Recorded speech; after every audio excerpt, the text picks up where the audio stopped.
votre commandant de bord. Bienvenue à bord de Cockpit, le podcast de Selectour. Bonjour, je m'appelle Olivier et aujourd'hui je vous amène à New York. Bonjour à toutes et à tous, je suis Clémence et je suis ravie de vous accueillir dans ce cockpit en toute intimité pour parler voyage à travers le monde.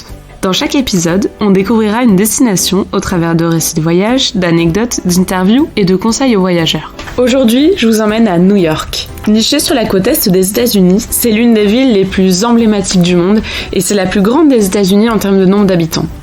Capitale mondiale de la culture, mais aussi de la mode, New York, c'est le symbole de la diversité et de l'innovation. Olivier, conseiller voyage chez Selectour, nous emmène à la découverte de cette ville iconique grâce à un itinéraire complet qui passera du gospel à Harlem, aux promenades de Brooklyn, en passant par les célèbres buildings de Manhattan ou encore l'iconique Central Park.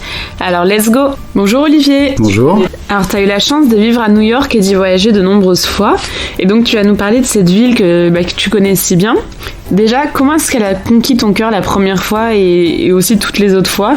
Qu'est-ce qu'elle a de si incroyable qui te fait y retourner inlassablement? Alors, premier choc à New York, j'y suis allé, j'avais 18 ans et inlassablement, mon deuxième, troisième, quatrième, je peux même pas vous dire à combien de voyages j'ai fait à New York, mais toujours avec cette même excitation de départ et d'arrivée, c'est-à-dire que je pourrais aller à New York tous les ans, je serais toujours excité de la même manière, c'est l'effet New York.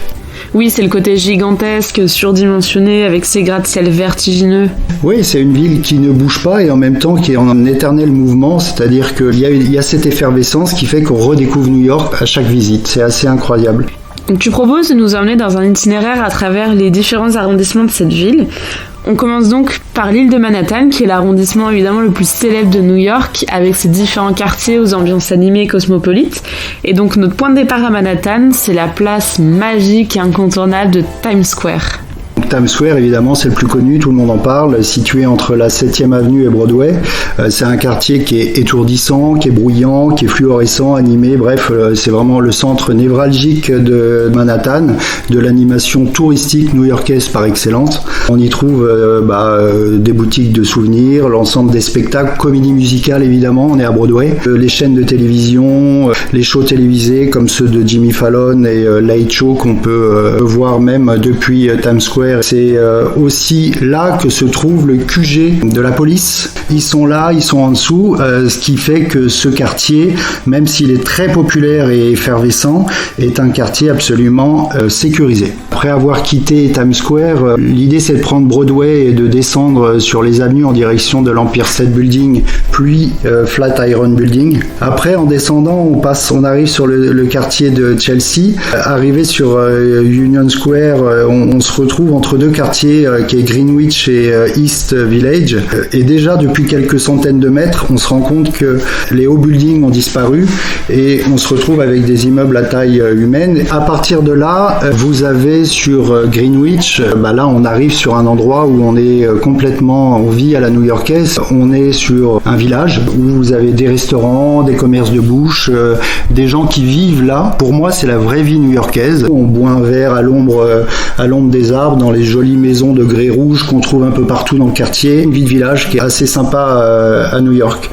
Et ensuite, collé à Greenwich, on rentre dans le quartier ultra branché qui est Soho. Les grandes marques françaises se sont installées là-bas. Il y a des Fashion Week tous les mois. C'est un quartier qui est très sympa. Les Américains adorent. Un peu plus bas, alors une fois qu'on a passé Soho, la direction c'est d'aller sur Little Italy et sur Chinatown. Il faut savoir que Little Italy, c'est pas le Little Italy d'il y a 30 ans. Little Italy se réduit à 3 rues maintenant, essentiellement des restaurants.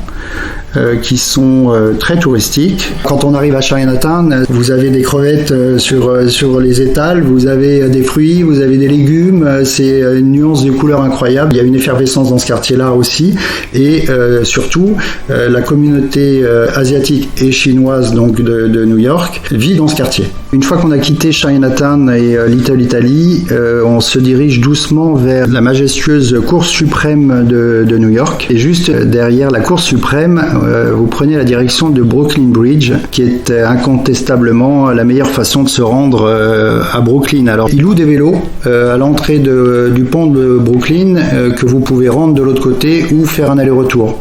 Et l'arrivée, donc il doit y avoir à peu près 40 minutes de marche en fonction de votre rythme, mais arriver de l'autre côté, donc là on arrive sur Brooklyn.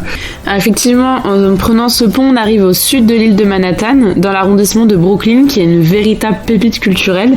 Là, on est vraiment éloigné de l'agitation du côté guindé de Manhattan et on se retrouve dans une atmosphère qui est vraiment authentique, branchée et très créative, avec des quartiers vibrants, des galeries d'art, des restaurants artisanaux et des grands espaces post-industriels.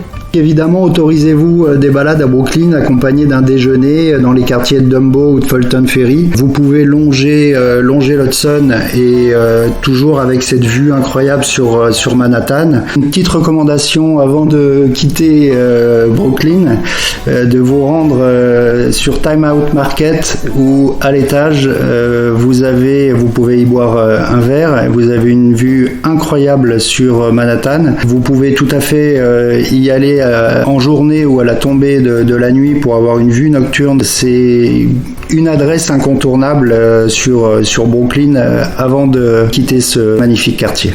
La sortie de Brooklyn, moi je la fais donc à pied sur le pont et je rentre par le ferry qui coûte 3-4 $ avec des navettes tous les quarts d'heure et qui vous fait une mini croisière de quelques minutes qui est assez sympa en direction de Manhattan. Et vous arrivez sur Pier 39, c'est où il y a ces grands voiliers historiques qui sont là à l'année, qui sont surtout là pour la photo. Mais ce quartier qui est un peu un quartier branché où il y a beaucoup de restaurants, Jean-Georges, typiquement un chef français on peut le nommer, est installé là-bas et vous avez la plupart des grands restaurants de fruits de mer qui sont logés près du Pier 39. C'est d'ailleurs aussi à cet endroit, entre le Pier 39 et le Pier 33 ou 31, que vous avez tous les départs pour faire le survol en hélicoptère de Manhattan. Le petit conseil, c'est réserver avec une latitude de manière à surveiller la météo et vous permettre de vous laisser 24 heures ou 48 heures de gap pour, si la météo est mauvaise, pouvoir reporter et pas quitter New York sans avoir fait ce tour en hélicoptère qui, à mon sens, a un coût. Certains, mais qui est incontournable dans la visite de New York. Alors le sud de Manhattan, c'est aussi le point de départ effectivement des ferries vers Long Island, qui est le 3e arrondissement de New York, et notamment vers la fameuse Statue de la Liberté. Alors quelles sont tes recommandations ? En longeant la mer en direction de la Statue de la Liberté et Staten Island, qui sont évidemment à faire sans forcément vous y arrêter. Il y a des départs en bateau, des shuttle bateaux qui partent toutes les 10-15 minutes. Le stop sur la Statue de la Liberté et Staten Island, moi je le recommande pas forcément. Ce qui est intéressant, c'est de voir l'île et de voir surtout la Statue de la Liberté de l'extérieur. Ok, très bien, bon à savoir.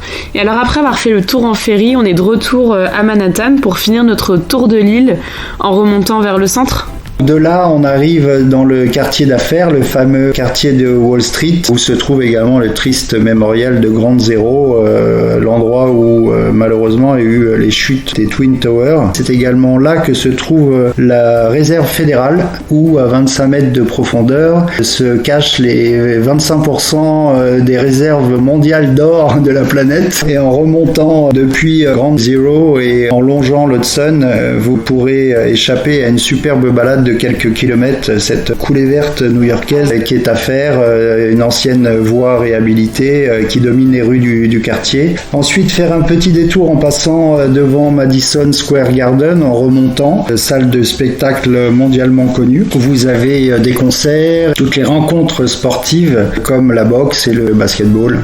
C'est justement l'endroit idéal pour prendre aussi de la hauteur sur la ville en montant au sommet d'un de ces fameux gratte-ciel. Vu l'étendue des possibilités, est-ce que toi tu as des recommandations, des favoris à ce niveau-là ? Alors attention, quand vous montez en haut d'un building à New York, il faut savoir que ça coûte pas 15 $, c'est un certain prix, donc réfléchissez bien avant de le choisir. Moi, mon petit préféré, c'est le toit du Rockefeller Building, où vous avez une vue à 360 degrés sur Manhattan, sur plusieurs niveaux, une vue qui est complètement dégagée. Tout le monde veut absolument monter sur l'Empire State Building. C'est mythique, néanmoins, quand vous êtes tout là-haut, c'est tout petit, c'est grillagé, et surtout, vous n'avez pas la vue sur l'Empire State Building, des immeubles des plus sympas à voir et à observer. Donc quand vous êtes sur le toit du Rockefeller, 360 degrés, y compris Central Park, que vous n'avez pas de l'Empire State Building, la vue est imprenable à faire absolument. Alors après ce tour de la moitié sud de Manhattan, on est de retour à la hauteur de Times Square et en continuant de remonter vers le nord de l'île, on va maintenant pouvoir découvrir le fameux Central Park dont on a tant entendu parler et ses quartiers huppés de Manhattan. C'est un parc gigantesque, on y court, on s'y repose, on lit, on fait du patin à glace l'hiver.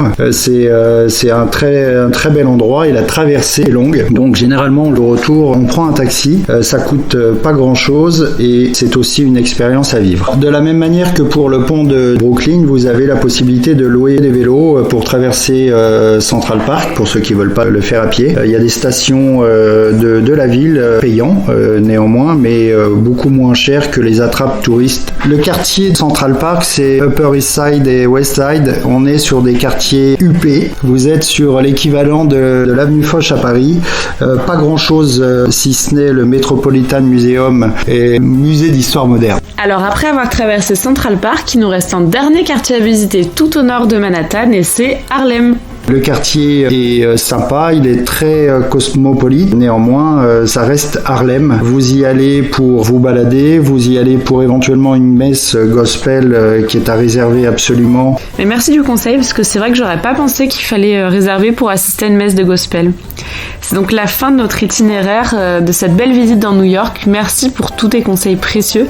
C'est vrai que tu nous as donné un super avant-goût de la ville. Alors quels sont tes mots de la fin pour finir de nous convaincre de réserver un voyage à New York ? Moi je terminerai juste pour vous dire que New York, on en a fait un tour très rapide évidemment, vous découvrirez par vous-même tout ça et en tout cas ce que je peux vous dire c'est que mes séjours à New York, et il y en aura d'autres, restent inoubliables et à faire et à refaire. Je vous souhaite un bon voyage. C'était Cockpit, le podcast de Selectour. Merci beaucoup pour votre écoute, j'espère que ça vous a inspiré et fait voyager autant que nous. Et si vous souhaitez écouter d'autres aventures autour du globe, alors abonnez-vous à notre chaîne de podcast sur votre appli d'écoute préférée ou suivez-nous sur nos réseaux sociaux, Facebook, Instagram, Twitter et TikTok, @Selectour. À bientôt dans le cockpit. Ici votre commandant de bord. Nous venons bien d'atterrir à New York et la température extérieure est de 17 degrés Celsius. Merci d'avoir choisi Cockpit pour votre voyage audio. Nous espérons vous revoir très vite.